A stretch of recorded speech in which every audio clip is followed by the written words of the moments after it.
सावली से ये खबर सामने आ रही है, जहां पर वडोदरा बैठक के भारतीय जनता पार्टी के प्रत्याशी डॉक्टर हेमांग जोशी की चुनाव प्रचार के लिए सभा आयोजित हुई थी।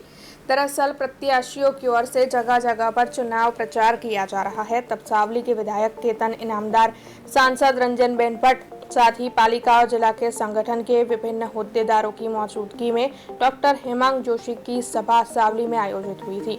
नगर के डॉक्टर सेल व्यापारी एसोसिएशन, लीगल सेल समेत के मंडलों की ओर से उन्हें समर्थन मुहैया करवाया गया और साथ ही प्रचंड बहुमति से जीत का आश्वासन भी दिया गया।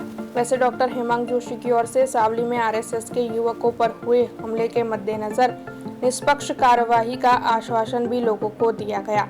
साथ ही सावली के विकास में विधायक और सांसद के योगदान को उनकी ओर से सराहा भी गया। આમ તો સાવલીની અંદર આજે મારો ચોથો પ્રચારનો તબક્કો છે।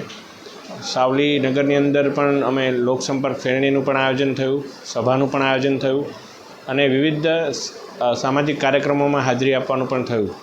આજે એક સભાનું આયોજન સાવલી નગરના વિસ્તારની અંદર કરવામાં આવ્યું છે અને ખૂબ મોટી સંખ્યામાં સાવલી નગરના તમામ કાર્યકર્તાઓ, શુભેચ્છકો, મતદારો, અમારા વડોદરાના લોકપ્રિય સાંસદ શ્રીમતી રંજનબેન ભટ્ટજી, આપણા સાવલી વિધાનસભાના ધારાસભ્ય શ્રી કેતનભાઈ ઇનામદાર અને સર્વે હોદ્દેદારોને મળી અને એક સાથે આદરણીય મોદીજીના વિકસિત ભારતના સંકલ્પને અમે આગળ લઈ જવાના છે અને સાવલીની અંદરથી ખૂબ મોટી જંગી લીડથી વડોદરાનું કમળ દિલ્હી ખાતે પહોંચવાનું છે।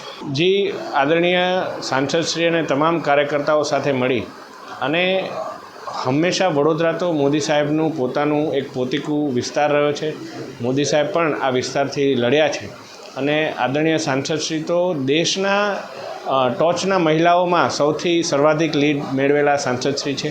એટલે સર્વે કાર્યકર્તાઓની મદદથી સાથે મળી અને અમે ખૂબ મજબૂત કમળ દિલ્હી ખાતે પહોંચાડવાનો પ્રયત્ન કરીશું। આ તમામ વિષય અમારા ધ્યાને આવ્યો અને એ વિષયને અત્યારે અમે તપાસ અર્થે જાણી રહ્યા છીએ। જે કંઈ પણ યોગ્ય કાર્યવાહી હશે, અમને સરકાર અને તંત્ર ઉપર વિશ્વાસ છે, એ તમામ યોગ્ય કાર્યવાહી કરવામાં આવશે। अब खबरों से लगातार अपडेट रहना हुआ आसान। बीआरजी न्यूज आपके मोबाइल स्क्रीन पर आज ही बीआरजी न्यूज की mobile app Google play store और ऐप स्टोर से डाउनलोड करें और खबरों से लगातार जुड़े रहें।